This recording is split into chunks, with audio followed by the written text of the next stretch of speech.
મારા માતા પિતા મારા લગ્ન એક એવા માણસ સાથે કરાવવા માંગતા હતા જેની સાથે હું એક દિવસ પણ રહેવા તૈયાર નહોતી. એટલે મેં મારો થેલો ભરી લીધો અને ઘરેથી કોઈને કહ્યા વગર બહાર નીકળી ગઈ. પણ રસ્તામાં એક યુવાને મને પોતાની ગાડીમાં લિફ્ટ આપી અને પછી તેના ઘરે લઈ ગયો.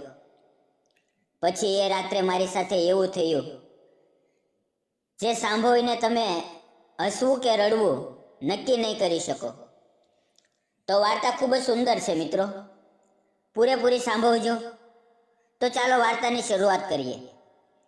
એ રાત્રે વરસાદ એવો પડી રહ્યો હતો કે જાણે આકાશનું બધું પાણી એક સાથે ખાલી થઈ રહ્યું હોય. ગામના બસ સ્ટેન્ડ પર એક ઝાંખો બલ્બ ચાલુ હતો અને એની નીચે એક એકલી છોકરી ઊભી હતી. નામ હતું રાધા. સફેદ સાડી પૂરી ભીની થઈ ગઈ હતી. વાવ ખંભા પર ચોટેલા હતા. હાથમાં નાનકડી બેગ હતી અને આંખોમાં ડર અને આંસુ બંને ભોઈ ગયા હતા. ગામથી શહેર જવાની છેલ્લી બસ જતી રહી હતી. હવે સવાર સુધી કોઈ સાધન મળે તેમ નહોતું. ચારે તરફ અંધારું હતું, પાણી હતું અને પવનનો માર ચાલુ હતો. રાધા ધ્રુજી રહી હતી. એ ઠંડીથી નહીં પણ એકલતાથી ધ્રુજતી હતી. અચાનક દૂરથી એક બાઇકની લાઇટ ઝબકી. વરસાદમાં એ પ્રકાશ જાણે કોઈ આશાનું કિરણ બનીને આવ્યો. બાઇક ધીમું પીડ્યું અને એક યુવાન ઉતર્યો. લાંબો ગોળો ચહેરો, ચહેરા પર વરસાદના ટીપા અને આંખોમાં એક અજીબ શાંતિ હતી. તેણે પોતાનો રેઇનકોટ ઉતાર્યો અને રાધાને ઓઢાડી દીધો. આટલી રાત્રે અહીંયા એકલા? શું બસ મળી નથી? રાધા ચોંકી ગઈ. એ અવાજ સાંભળીને એને લાગ્યું જાણે કોઈ પોતાનું જ બોલી રહ્યું હોય. હા, છેલ્લી બસ નીકળી ગઈ. હું શહેર જવાની હતી પણ હવે. એનો અવાજ કાપી ગયો. યુવાને વચ્ચે જ રોકી દીધી. ચાલો હું મૂકી આવું. નામ છે મારું વિક્રમ. રાધા ખચકાય પણ વરસાદે એને કોઈ ચોઈસ ન આપી. એ બાઇક પર બેઠી. વિક્રમે ધીમેથી બાઇક સ્ટાર્ટ કરી. રાધા પાછળ બેઠી. બંને હાથ બેગ પર રાખ્યા હતા પણ એક ઝટકે એના હાથ વિક્રમના ખંભે ચાલ્યા ગયા. એ સ્પર્શ, એ ગરમાહટ રાધાના શરીરમાં જાણે વીજળી દોડી ગઈ. એનું હૃદય ધડકવા લાગ્યું, એટલું જોરથી કે વરસાદની અવાજ પણ ઓછી લાગવા લાગી. રસ્તો લાંબો હતો પણ એ રાત ખૂબ ટૂંકી લાગી. વરસાદની જડી વચ્ચે બંને ચૂપ હતા પણ એ ચૂપ્પીમાં હજારો વાતો થઈ રહી હતી. વિક્રમે બાઇક ધીમી કરી અને પૂછ્યું, કંઈ થયું છે? તમારી આંખોમાં આંસુ અને ડર બંને છે. રાધા ચૂપ રહી. પછી ધીમેથી બોલી, ઘરેથી ભાગી છું. ઘરવાળા મારા લગ્ન કરાવવા માંગતા હતા. એક એવા માણસ સાથે જેની સાથે હું એક પણ પળ પણ જીવી ન શકું. બસ એક બેગ લઈને નીકળી પડી.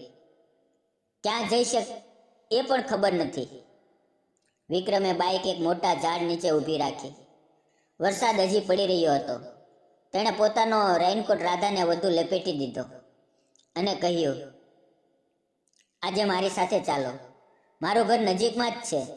એક રાત માટે. સવારે જ્યારે ઈચ્છો ત્યારે ત્યાં જઈ શકો છો. પણ આજે એકલી નહીં છોડું.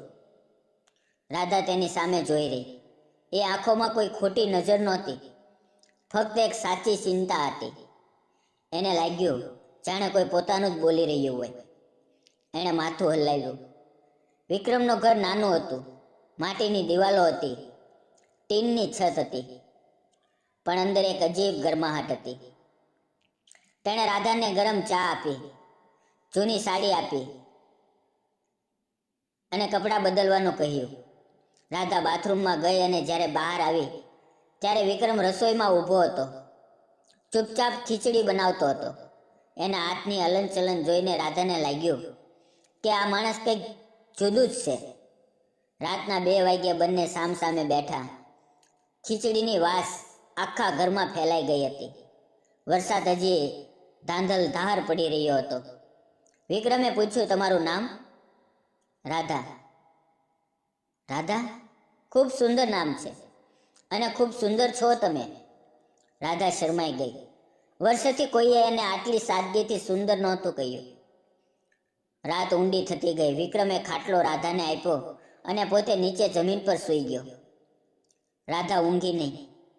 એ જોઈ રહી એ માણસને જે એક રાત માટે અજાણ્યો હતો, પણ હવે લાગતું હતું જાણે ઘણા જન્મોથી ઓળખે છે. સવારે વરસાદ થંભી ગયો. વિક્રમે ચા બનાવી. રાધા ઊભી થઈ અને બોલી, હું જાઉં છું.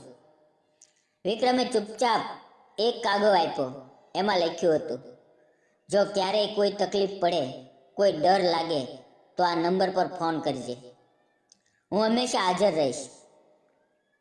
રાધાએ ચૂપચાપ ચા પીધી, બેગ ઉઠાવી અને નીકળવી પડી. એ દિવસે એ શહેરે પહોંચી. નાની નોકરી મોવી, ભાડે રૂમ લીધો અને એ કાગળને દરરોજ જોતી રહેતી. આમ જ 2 વર્ષ વીતી ગયા. રાધા હવે સારી નોકરી કરતી હતી, પોતાના પગ પર ઊભી હતી, પણ એ કાગળ હજી પર્સમાં હતો. એક રાતે ફરી વરસાદ પડ્યો. ઘરના લોકોએ તેને શોધી કાઢી. તેને ધમકીઓ આવી એટલે રાધા ડરી ગઈ. રાતના 2 વાગ્યે એણે એ જ નંબર પર ફોન કર્યો. તેના હાથ ધ્રુજતા હતા. ફોન ઉપાડ્યો.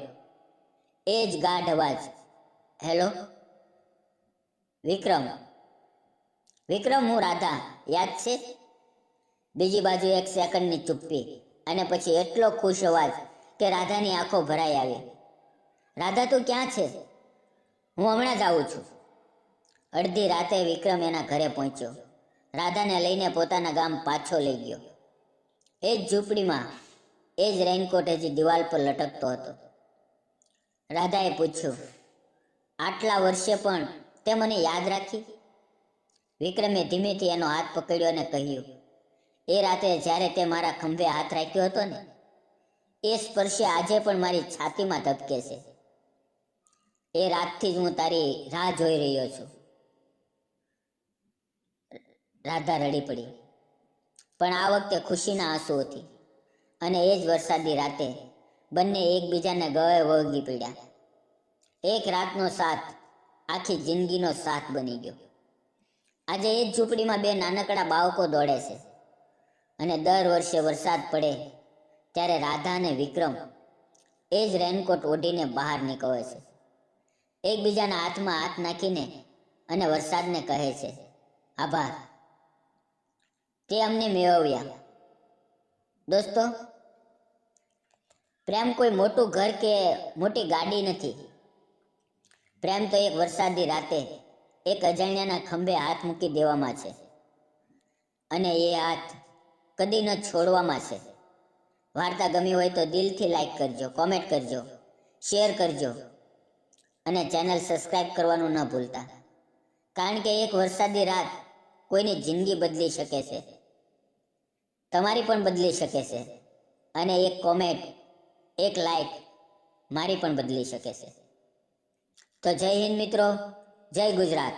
ફરી મળશું આવતીકાલે એક નવી વાર્તા સાથે. ત્યાં સુધી આવજો.